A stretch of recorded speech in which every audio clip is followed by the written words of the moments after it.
My name is Toby Paik. Finally, it's here. Saw it on the NAMM 2020. The reason I bought it is mainly because my mum thought it looked cute.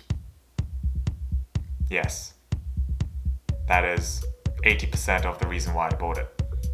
Also, I was just curious of how this would sound. Without further ado, let's get to it.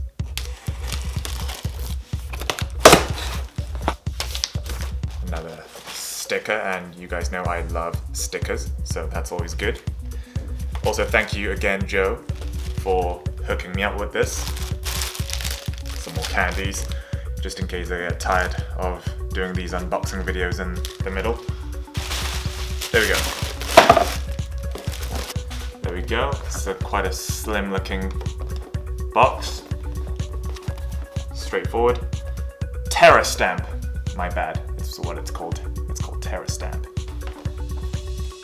So let's open this up. Okay. Manual, cables. Feel like I should change the camera angle, but whatever, I'm too lazy for that. Power cable. Here we've got the manual, and here's the amp itself, and it's actually smaller than I thought. That's what she said. Some non-slip grip that's included, in case I guess if you want to put it on your pedal board, you don't want the grip stuff. There we go. It's actually quite lighter than I thought, smaller than I thought. That's what she said. Yeah, it feels like a regular stomp pedal, you know? It looks like a delay pedal. It's got a power switch on the side here. 4 knobs, volume 1, volume 2. Shape, gain. Straightforward. It's got the inputs here. With the line, send, return, cab, sim, speaker output here, and power adapter plug here, input. Is there anything else in here? Something's in here. I'm assuming this is the power adapter.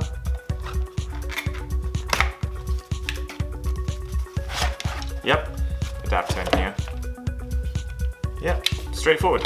Now, safety information.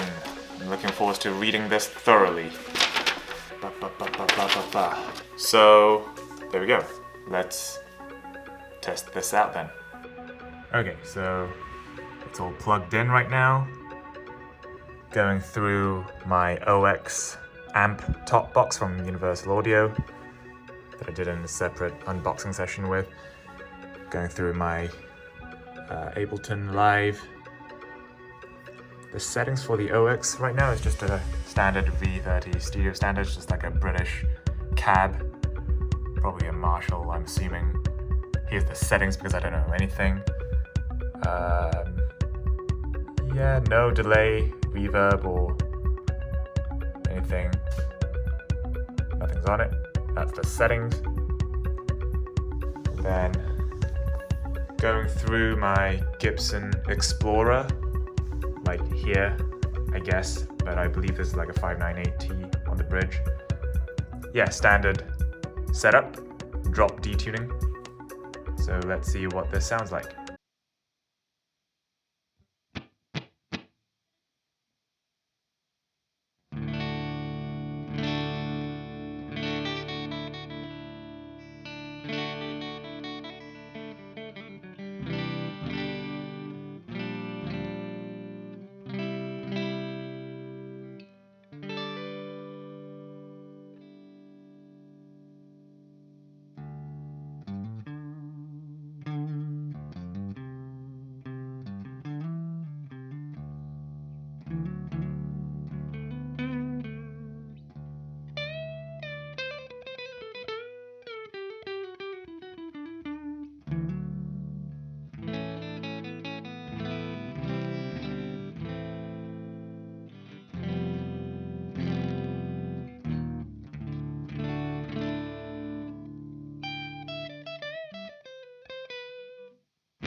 So there you have it.